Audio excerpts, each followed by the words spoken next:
डिहरी विधानसभा के राजद विधायक फतेह बहादुर द्वारा मां दुर्गा को लेकर की गई टिप्पणी से जिले के लोगों में जहां एक और नाराजगी और गुस्सा देखा जा रहा है, वहीं विधायक फतेह बहादुर ने एक बार फिर कहा कि यह मनुवादी लोगों की सोच है। उन्होंने कहा कि दुर्गा की उत्पत्ति काल्पनिक है और इसे जबरदस्ती समाज पर मढ़ा गया है। उन्होंने एक बार फिर कहा कि मनुवादी सोच वाले लोग यह बताए कि दुर्गा और महिषासुर की लड़ाई कहाँ हुई थी और उसका उल्लेख कहाँ है। बता दें कि 2 दिन पूर्व डिहरी विधायक फतेह बहादुर ने दुर्गा की उत्पत्ति को लेकर टिप्पणी किया था।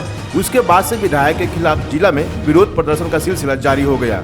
यहाँ तक कि कई हिंदू संगठनों ने डिहरी में राजद विधायक फतेह बहादुर का पुतला भी दहन किया।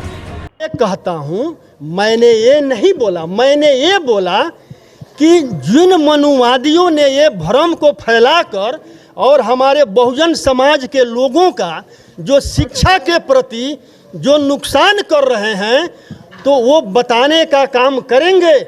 जबकि महिषासुर हमारे बहुजन समाज का शक्तिशाली राजा था और न्यायिक राजा था, जो न्याय करता था, वो बताने का काम करेंगे।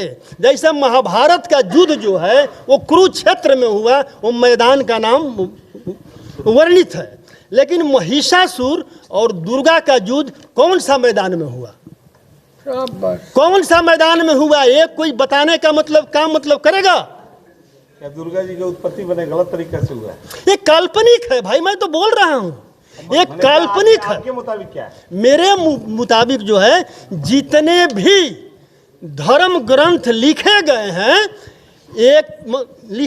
हैं वो 180 वर्ष ईसा पूर्व से स्टार्ट किया गया है, जब पुष्यमित्र शुंग राजा बृहदत्त का हत्या किया। अब जब राजा बना उसके बाद का ग्रंथ लिखा गया है। आप यही बताइए हमको कि ग्रंथों के अनुसार मनुस्मृति सबसे पहले बना, मनुस्मृति ग्रंथ सबसे पहले लिखा गया। तो मनुस्मृति में जो लिखा गया है वो बात आप उसको सत्य मानते हैं? उसी मनुस्मृति में लिखा गया है कि महिलाओं और शूद्रों को शिक्षा प्राप्त करने का अधिकार नहीं है। दुर्गा को देवी मानते हैं विधायक जी? दुर्गा को देवी मानते? काल्पनिक, एक काल्पनिक कहानी है। दुर्गा उस कहानी का एक पात्र है।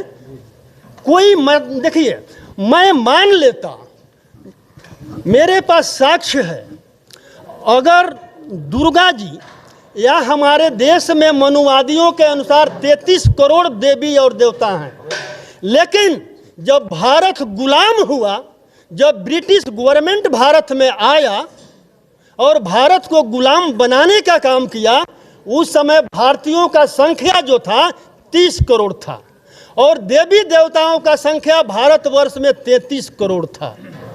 तो क्या मैं उन मनुवादियों से पूछना चाहता हूं, जिन मनुवादी ने ये लिखा कि महिषासुर के करोड़ों करोड़ सेना के साथ मां दुर्गा ने लड़ाई लड़ा और महिषासुर को संहार कर दिया, तो मुट्ठी भर ब्रिटिश गवर्नमेंट जब भारत को गुलाम बनाया तो उस समय मां दुर्गा ने क्या कर रही थी? 10 हाथ का औजार कहाँ था? और इस समय तो और औजार का आविष्कार हो चुका था। तो मां दुर्गा ने ब्रिटिश गवर्नमेंट को संहार करने का काम क्यों नहीं किया? ये चाहिए कि नहीं? देवी दुर्गा का जो पंडाल उंडाल बनता है दशहरा में, तो होना चाहिए कि नहीं? ये नाजायज खर्च है। आप बताइए, अगर माँ दुर्गा इसी में लिखा हुआ है, देखिए